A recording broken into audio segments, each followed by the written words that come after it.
আসসালামু আলাইকুম ভিউয়ার্স, আশা করি সবাই ভালো আছেন। গোলাপ এটা কিন্তু শুধু একটা ফুল না, এটা ভালোবাসা আর সৌন্দর্যের প্রতীক। একটু যত্ন করলে কিন্তু সারা বছর আপনার বাগান গোলাপের সৌরভে সুরভিত হতে পারে।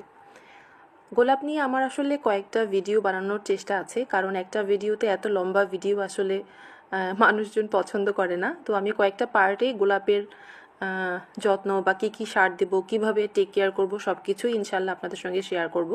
তো আজকে পার্ট ওয়ানে আমি আপনাদের সঙ্গে শেয়ার করব গোলাপের প্রাথমিক যত্ন, এর মাটি কিভাবে রেডি করব, এটাকে কী সার দেব এবং কি করলে গাছ প্রচুর পরিমাণে ফুল দেবে। তাহলে চলেন আমরা ভিডিও শুরু করি। আশা করি সবাই সাথেই থাকবেন। গোলাপের মাটিটা আসলে একটু ঝুরঝুরে হতে হবে। প্রথমেই আমি যেটা করব সেটা হচ্ছে মাটি এবং গোবর সার এই দুটো সমান পরিমাণে নিব, মানে হচ্ছে 50% মাটি এবং 50% গোবর সার। আমি এটা আসলে একসাথে মিক্সড করি, সবসময় রেখে দিই। তারপরে এটার সাথে আমরা যেটা নিব সেটা হচ্ছে লাল বালি। লাল বালিটা কিন্তু মাটিটা ঝুরঝুরে রাখতে সহায়তা করে। গাছে আসলে লাল বালিটা ব্যবহার করাই ভালো। আর গোলাপের জন্য বেলে দোআঁশ মাটিটা সবসময় চুজ করবেন। গোলাপ গাছ আসলে বেলে দোআঁশ মাটিটা পছন্দ করে। এরপরে আমি নিব কোকোপিট। এটাও হচ্ছে আপনার মাটিকে ঝুরঝুরে রাখতে সহায়তা করে এবং পানিটাকে ধরে রাখতে সহায়তা করে। আচ্ছা, এরপরে যেটা নিব সেটা হচ্ছে ডিমের খোসা। ডিমের খোসাটা যদি ব্লেন্ডারে একদম গুঁড়ো করে দিতে পারেন সেটা ভালো হয়, বাট আমি আসলে করতে পারিনি, এজন্য একটু ভেঙে সেটাই দিয়ে দিয়েছি। তারপরে যেটা নিব এটা হচ্ছে ভার্মি কম্পোস্ট। ভার্মি কম্পোস্ট হচ্ছে কেঁচো সার।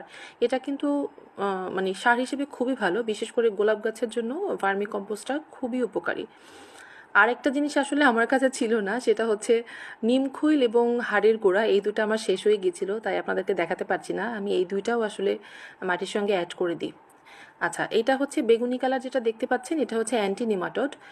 নিমাটোড হচ্ছে গাছের একটা রোগ, যেটা হচ্ছে গাছের শিকড়ে গিট একটা রোগ সৃষ্টি হয়। এটা আসলে চারপাশের অন্য অন্য গাছও ইনফেক্টেড হয়ে যায়। এজন্য আমি এটা সবসময় ব্যবহার করি, যাতে আশেপাশের গাছগুলোও ভালো থাকে। এরপরে আমরা একটা ফাঙ্গিসাইড ইউজ করব, ছত্রাকনাশক যেটাকে বলে। এটাও দিতে হয়, কারণ অনেক সময় ছত্রাকের আক্রমণ ঘটে, আর বৃষ্টির সময় তো কথাই নেই, মাটি ভেজে থাকলেই ছত্রাকের আক্রমণ হয় আর কি। তো এইভাবেই আমি নর্মালি মাটির রেডি করে থাকি। আচ্ছা, আরেকটা ইম্পর্টেন্ট জিনিস হচ্ছে পাতা পচা সার। আমি ছাদ ঝাড়ু দিয়ে পাতাগুলোকে কখনোই ফেলি না, সেটা শুকনো হোক বা পচা হোক। এটা আমি গাছ লাগানোর সময় সবসময় মাটিতে এই সারটা ব্যবহার করে থাকি। এটা আসলে খুবই উপকারী একটা সার, খুবই উপকারী, এবং এটা মাটিটা সুন্দর ঝুরঝুরে রাখতে সহায়তা করে। আপনার